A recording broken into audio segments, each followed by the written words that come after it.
I've been raising my sister since she was 12, but our former roommate tried to shatter everything. He poisoned her friendships, got me fired, and triggered a social services investigation with fabricated abuse allegations. I'm a 28-year-old male, and I've been taking care of my sister Jolene, who's now 17 since she was 12.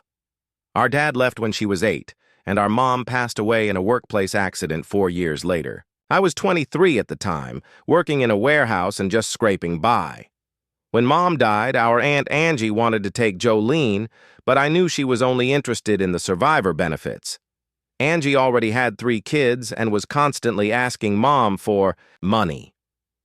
I couldn't let Jolene end up there, so I fought hard for guardianship. The legal process dragged on for almost a year and drained all my savings. I had to upgrade to a larger apartment, attend parenting classes every Saturday for 6 months, and prove my ability to provide for her. My girlfriend, Naomi, couldn't handle the stress and left after 8 months of court dates and social worker visits. My entire savings were spent on legal fees, but I finally won custody when Jolene turned 13. The initial months were tough. Jolene rarely spoke and spent most evenings holed up in her room. I worked double shifts to cover the new rent and her school expenses. We relied heavily on pasta and cereal for dinner. But gradually, things improved. She started opening up more, helped with grocery shopping, and we established routines: Friday movie nights, Sunday morning pancakes, and homework at the kitchen table after dinner. By the time she turned 16, we had a solid system in place. I earned a promotion to shift supervisor at the warehouse, which meant better pay and more predictable hours. Jolene was excelling in school, had a couple of close friends, and we could afford small treats like monthly pizza deliveries. Last year, our finances tightened again when the warehouse reduced hours. I needed additional income, so I decided to rent out our spare room. I posted an online advertisement and received several inquiries. One was from Tyler, a 24-year-old college student whose parents were covering his rent. He seemed responsible, tidy, and his parents even offered to pay the deposit up front. I also thought having someone closer to Jolene's age might be beneficial for her. Tyler moved in 3 months ago. Initially, everything appeared fine. He kept his space clean, paid rent promptly, and was friendly with both of us. Jolene enjoyed having someone around who could assist with her math homework, as I never progressed past high school. The real issues began about 6 weeks after he settled in. I arrived home from work one evening to find Jolene at the kitchen table, staring at an empty plate. I inquired if she had eaten dinner. She simply said she wasn't hungry, and retreated to her room. This pattern recurred several times over the following week. I started observing more closely. Jolene was pushing food around her plate during meals, claiming she'd eaten at school or felt unwell. Her clothes started to look loose on her. When I asked Tyler if he had noticed anything, he dismissed my concerns, saying Jolene seemed fine, and I was probably overthinking it. After 2 weeks of this, I confronted Jolene directly. I asked if anything was bothering her at school, or if she was having problems with friends. She just shrugged and insisted she was fine. But it was clear she wasn't. Her face appeared thinner, and she had dark circles under her eyes. One evening, I returned home early from work because my shift ended unexpectedly soon. Tyler was in the living room watching TV, and Jolene was doing homework at the kitchen table. As I was putting away groceries, I overheard Tyler speaking on the phone from his room. The door was slightly ajar. He was complaining to someone about living with a teenager and her uptight brother. He characterized Jolene as dramatic and attention-seeking, always moping around the house. Then he said something that sent shivers down my spine. He told the person that he had been offering Jolene advice about growing up and not acting like such a baby all the time. I waited until Tyler left for class the next day, then sat Jolene down for a serious talk. I told her I knew something was wrong and that I wouldn't be angry if she told me the truth. After about 20 minutes of gentle questioning, she finally broke down.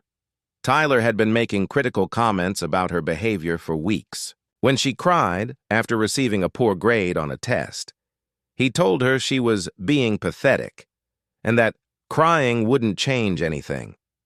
When she mentioned missing Mom in a conversation, he remarked that dwelling on dead people was unhealthy, and she needed to move on. Most damaging was his assertion that her emotional problems were stressing me out and making my life harder. He convinced her that the best thing she could do for both of us was to stop being such a burden. He suggested she try to need less attention, eat less, so I wouldn't have to spend as much on food, and generally make herself smaller and less noticeable. Jolene had taken his advice seriously and had been severely restricting her food intake for almost a month. I was furious but managed to maintain my composure while speaking with her. I explained that Tyler was entirely wrong, that she wasn't a burden, and that I wanted her to eat properly and confide in me with her problems. But I could see the damage was already done. She had lost weight, her self-esteem was shattered, and she seemed afraid to occupy any space in her own home. That evening, I waited for Tyler to return from his night classes. When he walked in around 10 p.m., I confronted him immediately. I relayed everything Jolene had revealed, emphasizing that his behavior was utterly unacceptable. He tried to defend himself, claiming he was merely trying to help her mature and become more independent. The conversation quickly escalated. I told him he had no right to comment on my sister's behavior or our family dynamics. He argued that living with us granted him the right to voice his opinions about the household atmosphere. When I told him to pack his belongings and vacate by the weekend, he became aggressive.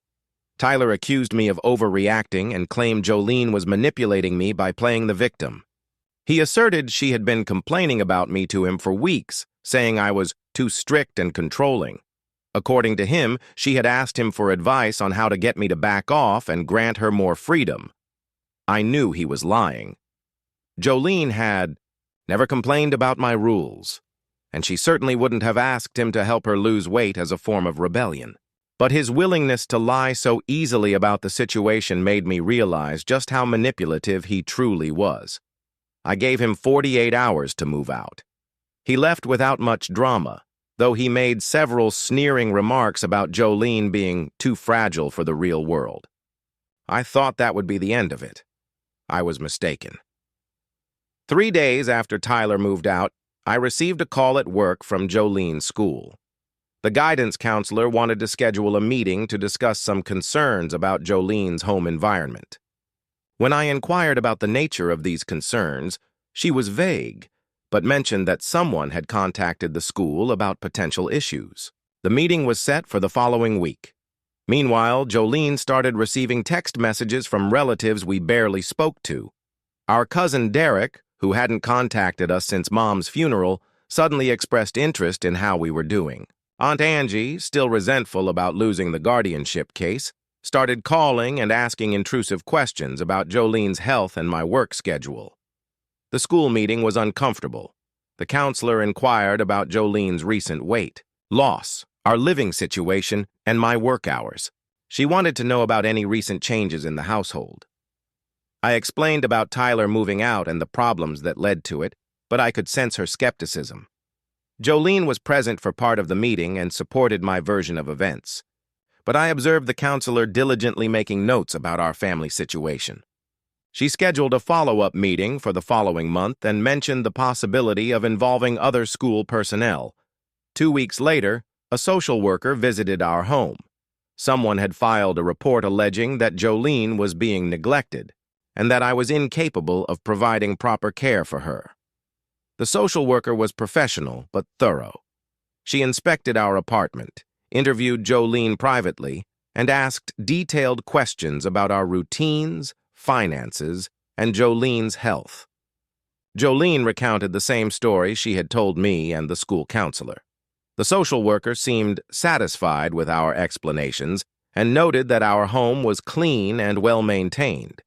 However, she also mentioned that the report contained specific details about Jolene's weight loss and our family dynamics, suggesting the caller was intimately familiar with our situation. That's when I realized Tyler was orchestrating all of this. The timing was too coincidental, and the details in the report matched observations he would have made while living with us. He was systematically trying to create problems for our family, likely out of spite for being evicted. Jolene has been struggling under the scrutiny. She's now self-conscious about eating in front of people, and I can tell the social worker's visit frightened her. She repeatedly asks if they're going to take her away from me. I've been trying to reassure her, but honestly, I'm worried, too. The social worker stated the case would remain open for 60 days while they monitored the situation. Jolene has to check in with the school counselor weekly, and we have another home visit scheduled for next month. I feel like we're under a microscope, and every decision I make is being judged. I don't know what Tyler hopes to achieve with this campaign of harassment. Perhaps he believes if he causes enough trouble, he can somehow retaliate against me for kicking him out. Or maybe he's just enjoying the chaos he's created. Either way, I desperately need advice on how to protect my family from this situation. Has anyone else dealt with false reports to social services before? How can I prove Tyler is behind this without appearing paranoid or defensive? Things have gotten much worse. Tyler's campaign against our family has escalated beyond anything I could have imagined. Last week, I lost my job at the warehouse. My supervisor called me into the office and informed me they had received an anonymous complaint accusing me of stealing merchandise. They conducted an investigation and found no evidence of theft, but management decided they couldn't risk retaining an employee under suspicion. I was terminated immediately. I know Tyler was behind the complaint. The timing was too perfect. And the accusation came just days after our second social worker visit. This termination has plunged us into a terrible financial situation. I had been at that job for 6 years and was earning a decent salary as a shift supervisor. Now I'm frantically searching for new employment while simultaneously dealing with the ongoing investigation. Jolene's situation at school has also deteriorated. Several of her classmates have been acting strangely around her, whispering as she walks by and staring at her during lunch. Last Tuesday, her friend Maya pulled her aside and asked if everything was all right at home. When Jolene asked why she was inquiring, Maya explained that some people at school had been discussing Jolene's family situation. It turns out someone has been spreading rumors about Jolene being abused at home. Students have been instructed to watch for signs of mistreatment and to report anything concerning to teachers. Jolene is now being scrutinized by her peers in addition to the school staff and social services. The most disturbing development occurred last Friday. Jolene came home from school visibly shaken. She told me that a group of students had cornered her in the bathroom and started asking intrusive questions about our living situation. They wanted to know if I hit her, if there was sufficient food at home, and if she felt safe with me. One girl even took photos of Jolene without permission, claiming she was documenting evidence. Jolene asked them to stop, but they insisted. They were trying to help her. She ended up hiding in the library until school ended to avoid any more confrontations. I called the school to complain about students harassing Jolene, but the response was frustrating. The assistant principal said they would investigate, but also mentioned that students were being encouraged to report concerns about their classmates' welfare. She made it sound like the harassment was actually a positive thing because it demonstrated that students cared about each other. Meanwhile, the social worker visits have become more frequent and intrusive. Last week's visit included questions about my job loss and our financial stability. The social worker requested to see bank statements and proof of my job search efforts. She also interviewed Jolene alone for over an hour, asking detailed questions about our daily routines and interactions. Jolene told me afterward that some of the questions were really specific, such as whether I ever became angry when she left dishes in the sink or if I had ever raised my voice at her. These weren't general questions about our relationship. They seemed designed to confirm specific allegations that someone had made. The most concerning part is that Jolene is starting to question herself. After weeks of being interrogated by different adults about our home life, she's begun to second-guess normal interactions between us. Last Sunday, I reminded her to clean her room before her friend came over. Later, she asked if that was the kind of thing she should mention to the social worker because she wasn't sure if it was normal for guardians to give instructions like that. I had to sit her down and explain that basic household rules and expectations are completely normal. But I could see she was confused about what constituted appropriate behavior from me. The constant questioning has made her hyper-aware of our every interaction. The financial pressure is also impacting our relationship. Since losing my job, I've been working 2 part-time positions, one at a retail store and another doing overnight, stocking at a grocery chain. My schedule is erratic, and I'm often exhausted when I'm home. Jolene has been trying to help by doing more household chores and cooking simple meals, but I can tell she's worried about our situation. Yesterday, she asked if we might have to move to a smaller apartment. I told her we'd figure things out. But honestly, I'm not sure how long I can maintain our current rent with these part-time wages. The thought of having to uproot Jolene, again, especially while we're under investigation, is terrifying. I decided to try a different approach to dealing with Tyler's harassment. Since I couldn't prove he was behind the reports and rumors, I thought maybe I could reason with him directly. I found out where he was living now, a more expensive apartment closer to his college campus. I went to his place last Saturday morning, hoping to have a calm conversation. I wanted to ask him to stop whatever he was doing and explain how his actions were affecting an innocent teenager. I thought if I appealed to his better nature, maybe he would back off. The conversation didn't go as planned. Tyler answered the door, but barely let me speak. When I mentioned the problems we'd been having since he moved out, he immediately became defensive. He denied being involved in any reports or complaints and accused me of harassing him by coming to his home. He said if I contacted him again, he would call the police and file a restraining order against me. Then he made a comment that confirmed my suspicions about his involvement. He said, maybe if I had been a better guardian and roommate, people wouldn't have concerns about Jolene's welfare. The way he phrased it suggested he knew exactly what concerns had been raised and by whom. But when I tried to press him on that point, he just repeated his threat about calling the police and closed the door. I left feeling more frustrated than before. Not only had I failed to resolve the situation, but I had probably given Tyler more ammunition to use against me. If he reports that I came to his apartment to confront him, it could make me look unstable or threatening to the social worker. The stress is taking a toll on both Jolene and me. She's been having trouble sleeping and has started biting her nails, a habit she had given up years ago. I find myself second-guessing every decision I make as her guardian, wondering if it could be misinterpreted or reported as problematic. We're both walking on eggshells in our own home, afraid that any normal family interaction could be twisted into evidence against us. Jolene has started asking permission for things she never needed permission for before, like getting a snack or doing homework in the living room instead of her bedroom. I'm running out of ideas for how to handle this situation. The social worker says the investigation should conclude within the next few weeks, but I'm worried about what Tyler might do next. He seems determined to cause as much disruption as possible, and I have no way to stop him.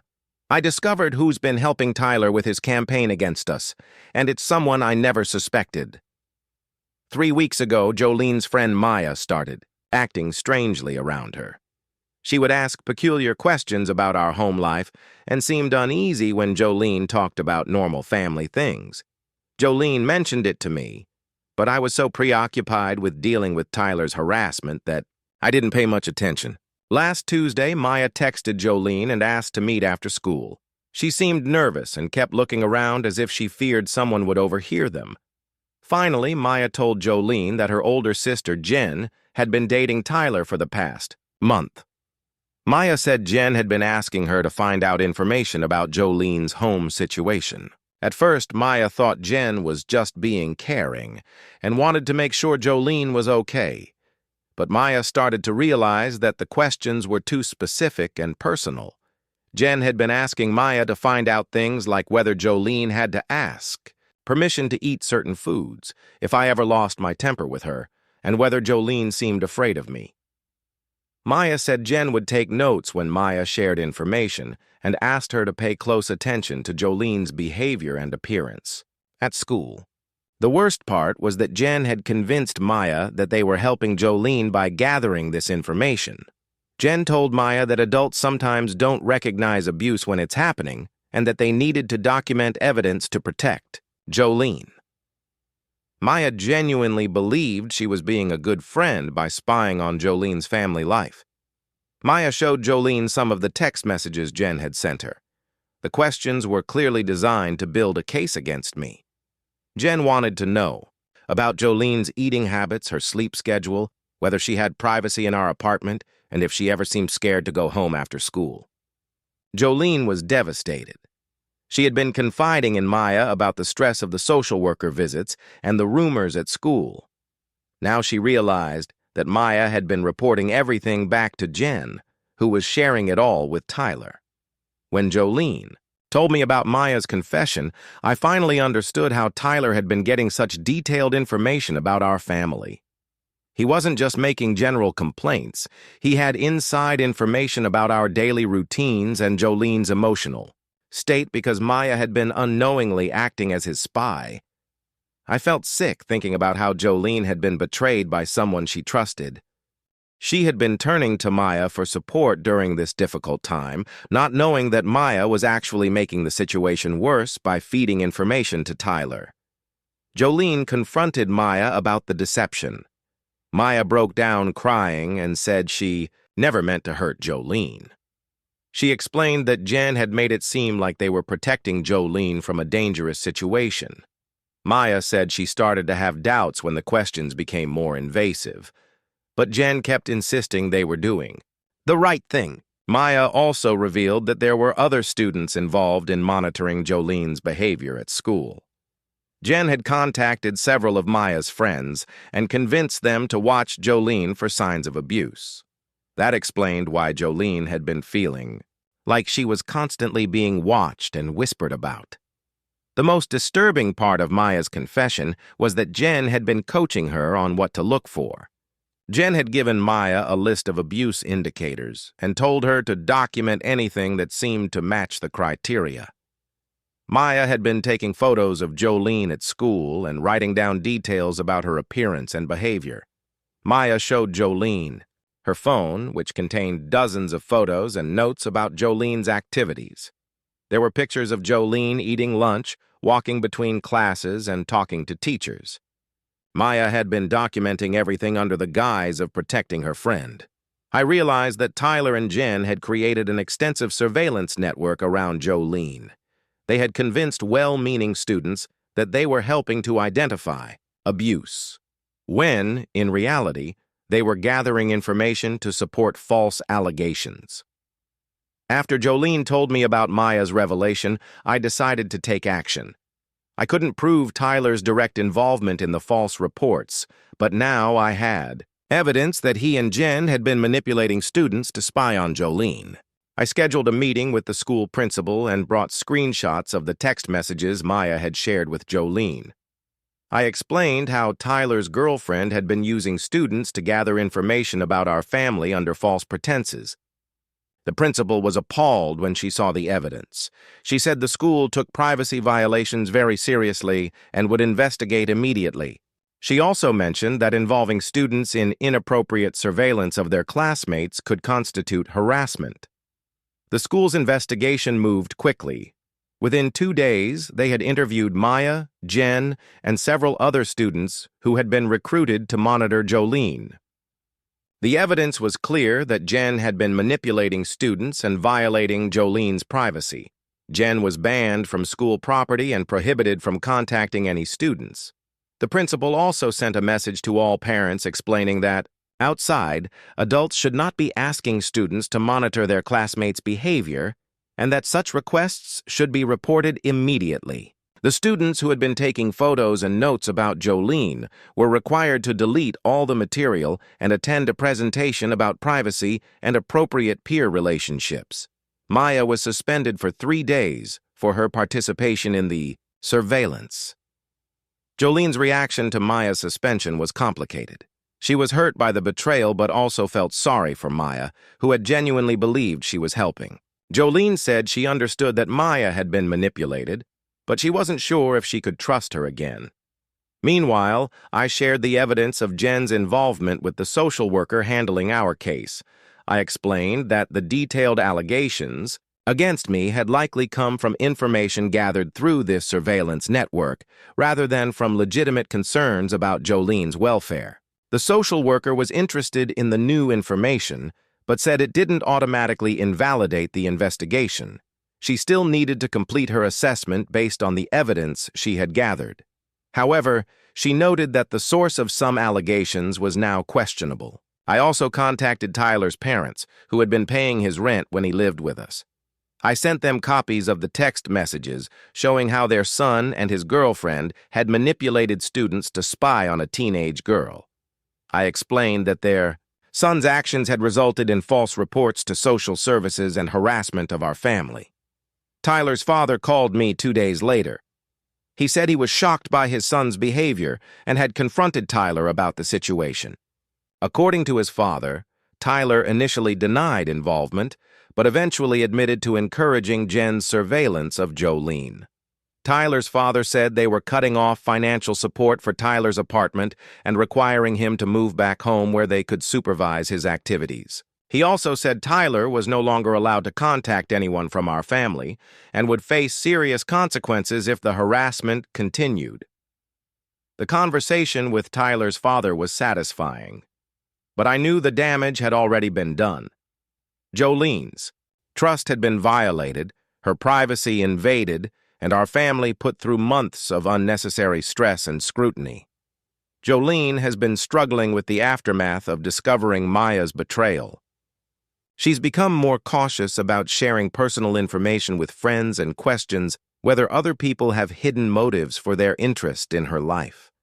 She asked me if we could transfer her to a different school where no one knew about the investigation or the surveillance situation. I told her we could consider it if she really wanted to start fresh somewhere else, but I also encouraged her to give things more time to settle down at her current school. The social worker concluded her investigation last week and determined that the allegations against me were unfounded. She noted that Jolene appeared healthy, well cared for, and had a strong relationship with me. The case has been officially closed.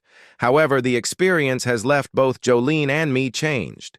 We're more guarded about who we trust and more aware of how easily our family situation could be misrepresented or manipulated by someone with bad intentions. Tyler made one final attempt to disrupt our lives, but this time his actions crossed a legal line. About 3 weeks after my last update, Jolene started receiving friend requests and messages on social media from accounts she didn't recognize.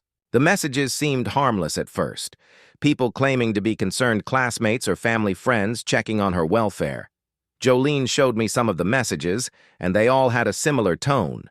They asked probing questions about our home life and encouraged Jolene to reach out if she ever needed help or someone to talk to.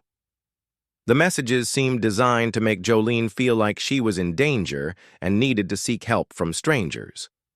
I suspected Tyler was behind the fake accounts, but the profiles looked legitimate. They had photos, post histories, and connections to other accounts. Jolene said she didn't recognize any of the people, but the accounts claimed to know details about her school and our situation. The messages became more frequent and invasive over the next week. People were asking Jolene to meet them in person, offering to help her contact authorities, and suggesting that she might not be safe at home. Jolene was getting scared and stopped checking her social media accounts. That's when we discovered Tyler's mistake. Jolene received a message from someone claiming to be a family friend who wanted to help her. The message included a photo of Jolene at school that had been taken without her knowledge.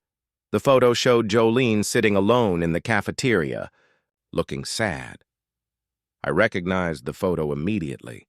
It was one of the pictures Maya had taken during her surveillance of Jolene. Maya had told us she had deleted all the photos, but apparently she had shared them with Jen before deleting them from her own phone.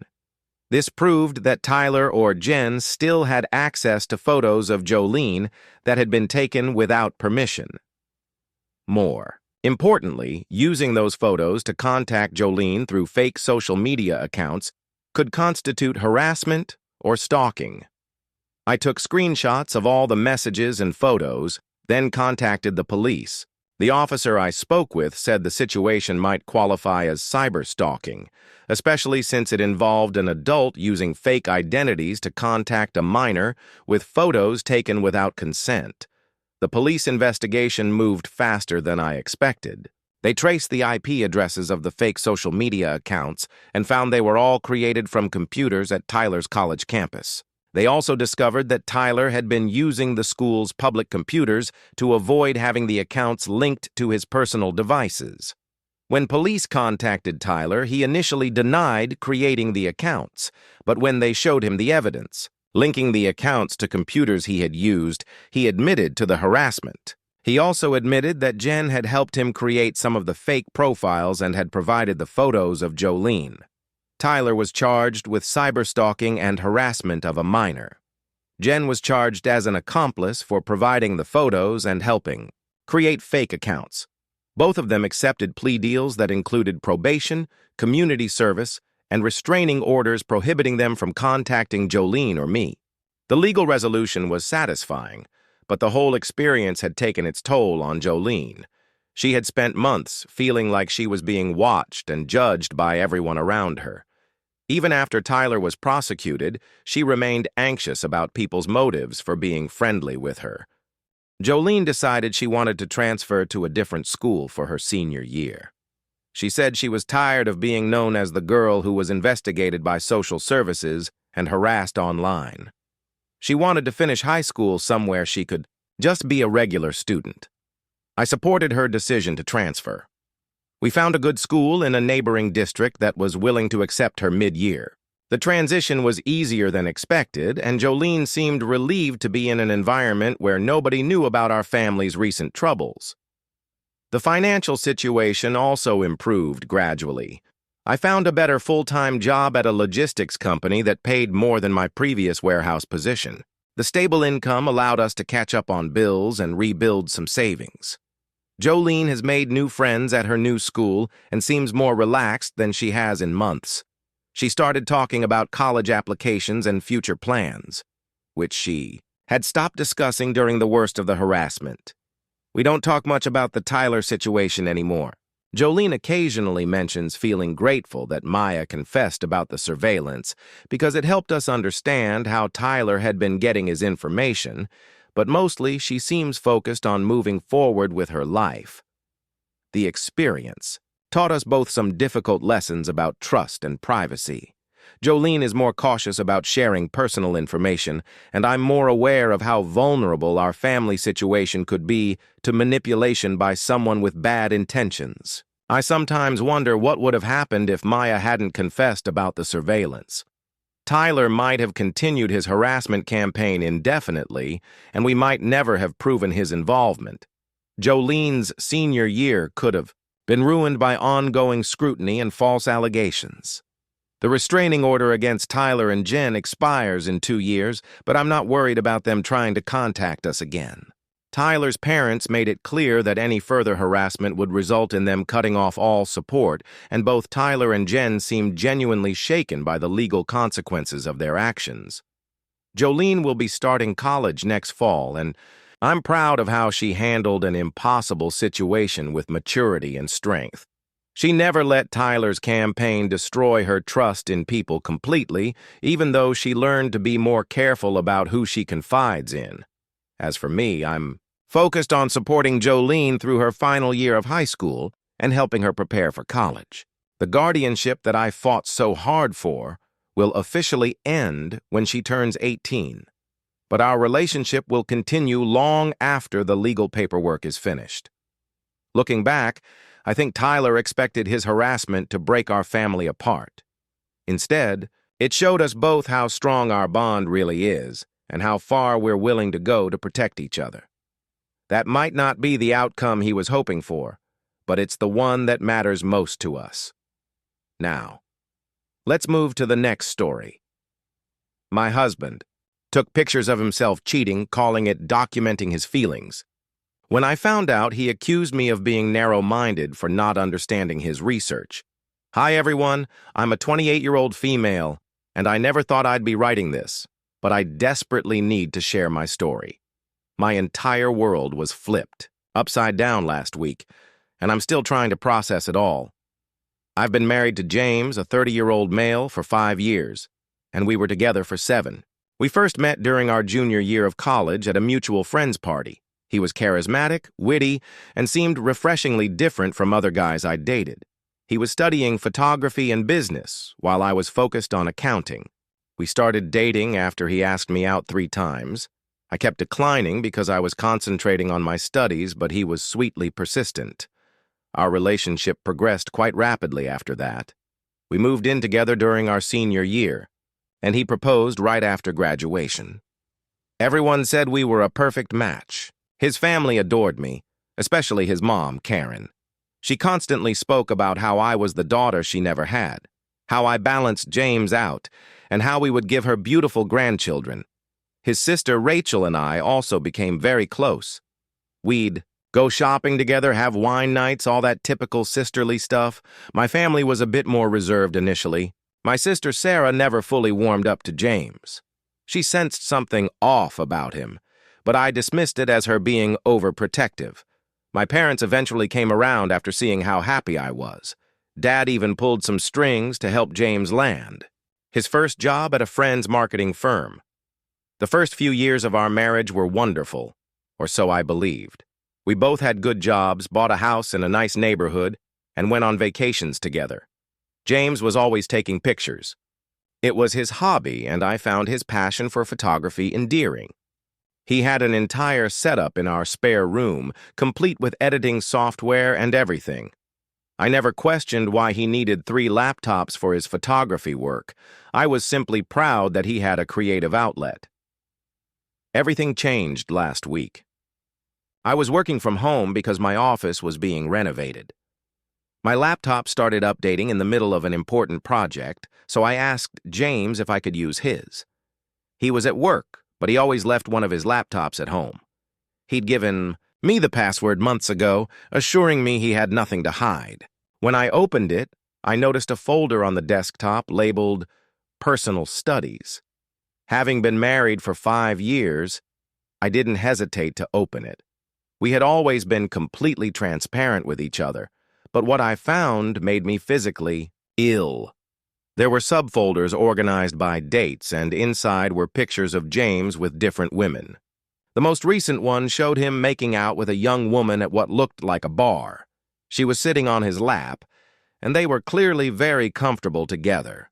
The timestamp showed the pictures were from 3 months ago, right around the time James started working late on a big project. There were dozens of pictures from different angles, some selfies, some looked like they were taken by someone else. He'd even written notes under some of them, like, "First kiss with Emma, felt exciting," and "Second meeting, less nervous this time." I sat there staring at the screen for what felt like hours. I found more folders with more pictures going back, at least 6 months. Each had similar notes, as if he were documenting every single moment. My hands were shaking so badly I could barely scroll through them. I confronted him as soon as he got home. I didn't yell or scream. I was too shocked for that. I just turned the laptop around and asked him to explain. His response left me speechless. He said, completely straight-faced, that he was conducting a personal study on relationships and commitment. He took the pictures so he could look back at them later and evaluate his feelings about monogamy. When I asked if he was serious, he launched into this long explanation about how he'd been feeling constrained by marriage and wanted to document his experiences to help him decide if he wanted to stay married or explore other options.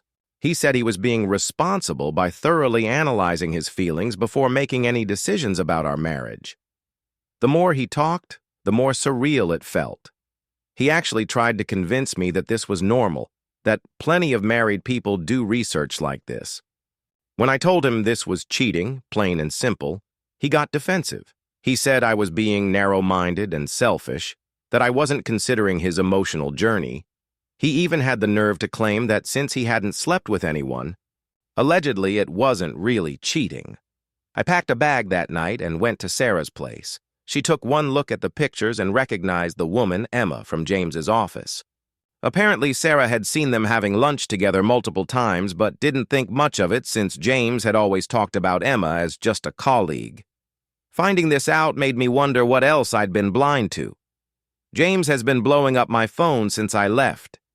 His messages range from angry, saying I'm overreacting and trying to control him, to apologetic, claiming he'll delete all the pictures and never do it again, to philosophical, going on about how marriage is a social construct and we should redefine what commitment means.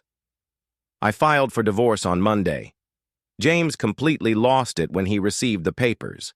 He showed up at Sarah's house at midnight, drunk and crying about how I was destroying our marriage over a simple misunderstanding. Sarah had to call the police to get him to leave. Then he started telling people at work that I was the one who cheated first, and he only took those pictures as evidence. This got back to HR pretty quickly. They called me in for a meeting about the hostile work environment James was creating. That's when I decided enough was enough.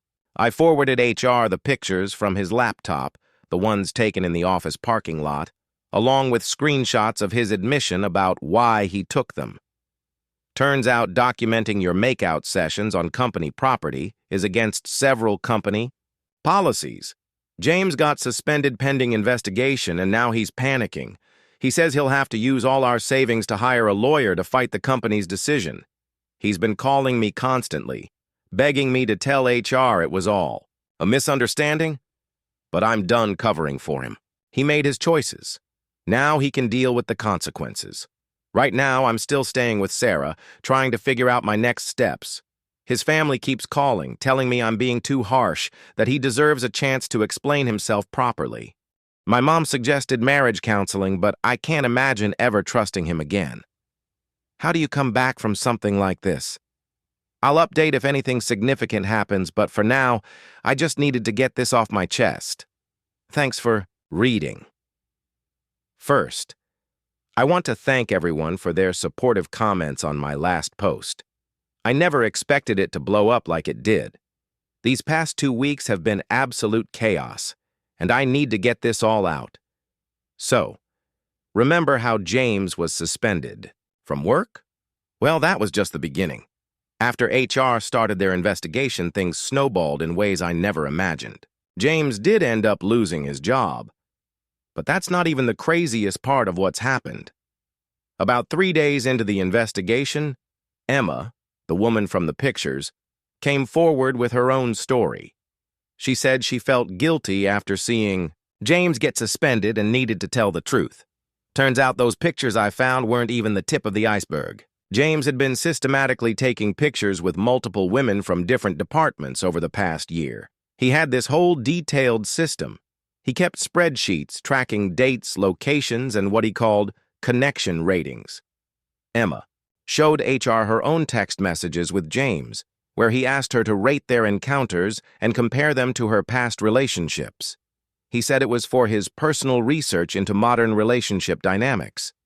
HR found evidence of at least 5 other women he'd photographed in compromising positions. Some of them had no idea he was taking pictures. He'd set up his phone on tables or shelves and recorded entire conversations, documenting everything from first flirting to physical contact. 3 of these women were junior employees who felt pressured because James was in a senior position. The company is now conducting a full investigation into possible harassment claims, and they've hired an outside firm to review all harassment policies. When all this came out, James completely lost it. Last Friday, he found out I was having dinner at my parents' house, probably from checking my sister's social media, and showed up unannounced. He was a complete mess. He hadn't shaved in days, was wearing the same clothes from work, and was crying about how his life was falling apart. He started rambling about having a photography addiction and how he needed help. He tried to blame it on work stress and his dad's death 2 years ago. My dad, who'd always had a soft spot for James, actually started feeling sorry for him until Mom stepped in and reminded him about all the pictures and the spreadsheets. But here's where it gets even worse. Karen, his mom, is still somehow defending him. She called my mom yesterday and had the audacity to suggest that if I had been more adventurous and open-minded in our marriage, James wouldn't have needed to explore with other women. She said his photo documentation was just his way of processing his feelings and that I should be grateful he was being honest about his struggles instead of just cheating in secret. Mom was so angry she hung up mid-conversation. Sarah, being the amazing sister she is, did some deep diving online. She found something that made my stomach turn. James had been posting some of these pictures on private online forums. Not the explicit ones, but enough to identify the women. He was part of this community of men who called themselves relationship researchers. They would share stories and pictures, giving each other advice about whether to stay married or enjoy the single life. I felt sick reading through the threads where these strangers discussed my marriage like it was some kind of case study. James had shared intimate details about our relationship, things I thought were private between us. I'm still staying with Sarah, but things are getting complicated. Our lease had another 6 months, so I've been paying my share of rent while living here. James somehow tracked down my new workplace. I had changed jobs after everything came out because I couldn't handle being in the same building where he'd taken some of those pictures. He's been bombarding me with emails from different accounts. The messages are all over the place. Sometimes he's apologetic, saying he'll get help and make things right. Other times he's angry, threatening to tell everyone my secrets. I don't even know what secrets he's talking about. I've had to block about 12 different email addresses so far. His sister Rachel reached out yesterday, and surprisingly, she's changed her tune. She was going through some old family photos and found James's old laptop from college. Curiosity got the better of her, and she looked through it. She found similar pictures from when he was dating his ex-girlfriend 6 years ago. She finally realizes this isn't new behavior or a phase. It's a pattern he's been following for years. She actually apologized for defending him earlier and offered to testify if the harassment cases go to court. Some of our mutual friends have started taking sides. A few have admitted they saw James with different women but didn't tell me because they didn't want to get involved or thought it wasn't their place. Others are saying I'm overreacting, that lots of people take pictures nowadays, and that I'm just angry because I got caught looking through his private stuff. One friend even suggested I should be flattered that James cared enough to document everything. I've started seeing a lot of things differently now, like how James always insisted on being the one to take pictures at family gatherings, or how he had specific folders for every event we attended. He had thousands of pictures of me that I never knew about, taken when I wasn't looking. It makes me feel violated, knowing that while I thought we were building a life together, he was treating our marriage like some weird social experiment. The company lawyers have asked me not to post about specifics of the harassment investigation online. So, I'll have to be vague about some details, but I'll update again if anything significant happens. Right now, I'm just trying to process everything and figure out how to move forward. Things have taken an even darker turn since my last update. Remember those forums where James was posting pictures? Well, one of the women he photographed found them, and what she revealed next shook everyone. Lisa, a 27-year-old female who used to work in our IT department, found the pictures when someone sent her an anonymous link. She immediately went to the police because in her pictures, she was clearly unconscious. She's saying James drugged her drink during a company happy hour to take more explicit photos. The police got involved immediately and seized all of James's devices, not just his laptops and phones, but also memory cards, hard drives, and even his old college equipment. What they found was horrifying. There were hundreds of pictures of different women, some dating back to his college days. Most were taken without consent, women sleeping, changing at the gym, or in other private moments. The police are building a serious case against him. So far, 15 women have come forward with similar stories. I've been interviewed by the police twice now. They wanted to know if I ever noticed suspicious behavior during our marriage. Looking back, there were so many red flags I ignored, like how he always insisted on keeping his old phones and laptops, even though they didn't work anymore. Or how he would get weirdly defensive if I picked up his camera, saying I might mess up his settings. He even had a locked cabinet in his home office that he claimed was for protecting his equipment from dust. I never questioned it because, well, he was a photography enthusiast. Now I wonder what was really in that cabinet. The detective handling. The case told me they found a hidden compartment in our basement where James kept backup drives of everything. There were folders organized by years, locations, and what he called categories. Some of the files were encrypted, and they're still working on accessing them. The thought that all of this was happening right under my nose in our home makes me feel physically sick. James's mom, Karen, finally stopped defending him after the police showed her some of the evidence. She showed up at Sarah's place unannounced, crying and apologizing for not believing me. She said she found old memory cards in James's childhood bedroom while cleaning, and the timestamps on some pictures went back to his high school days. Apparently, he had been taking inappropriate pictures of his female classmates even then. Too little, too late for her apologies, if you ask me. His sister Rachel is in therapy now, dealing with the realization that her brother isn't who she thought he was. She told me something disturbing. She found pictures of herself in some of James's old files. Nothing explicit, thankfully, but plenty of photos taken without her knowledge, like when she was sunbathing in their backyard or getting ready for parties. She's struggling to process this betrayal. The company where we worked is facing serious criticism for not catching this sooner. Turns out there had been 3 separate complaints about James's behavior in the past 2 years, but they were never properly investigated.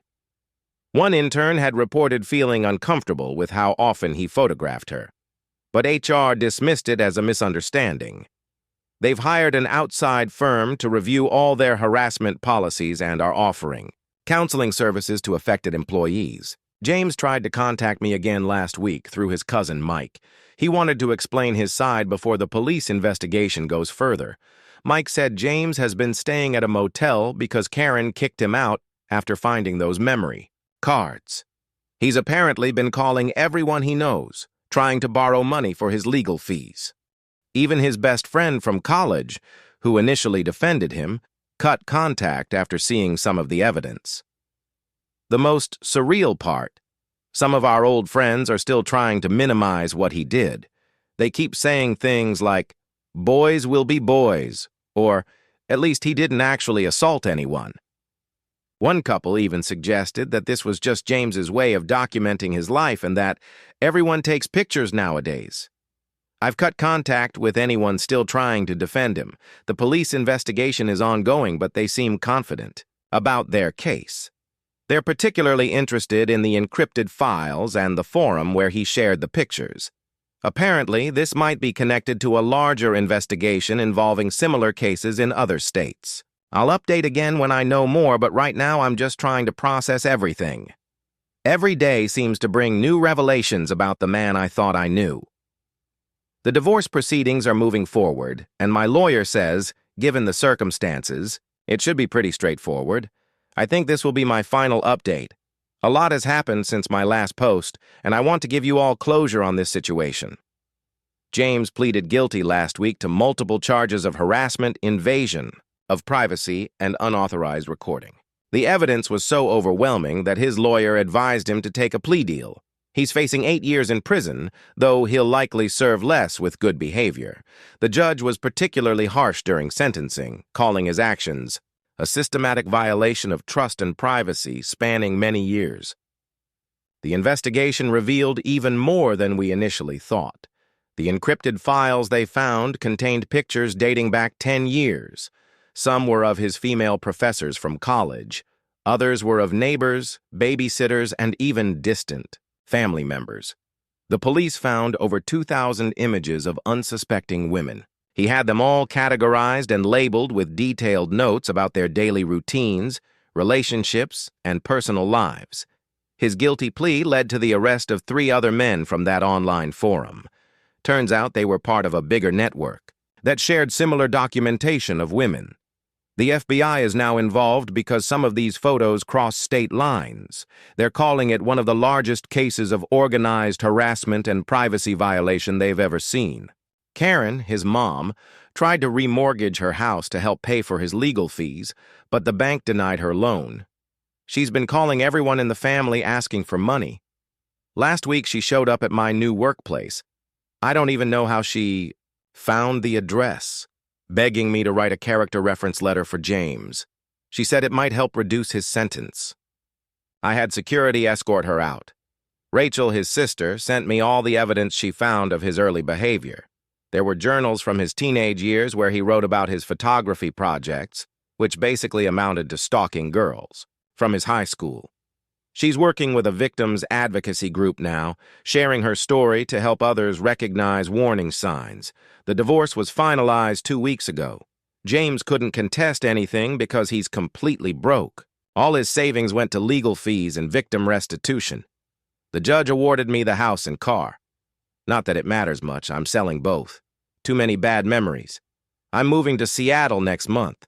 Sarah helped me find a job there with her company's West Coast office. It's a fresh start, far away from all this chaos. Some of our mutual friends have tried to convince me to forgive James, saying he's suffered enough and that prison will ruin his life. One even suggested I write to him in prison to give him hope for redemption.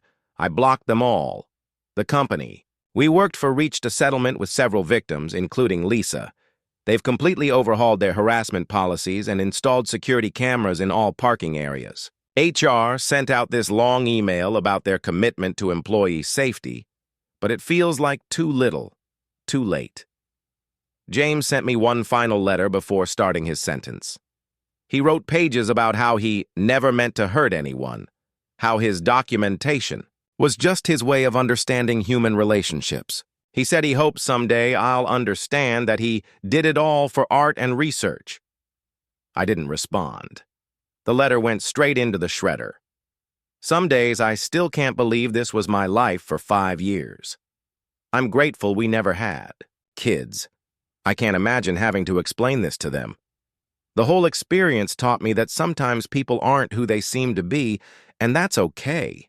What's important is recognizing the truth when you see it and having the strength to walk away. Thank you all for your support throughout this nightmare. I won't be updating again. It's time to close this chapter of my life and move forward.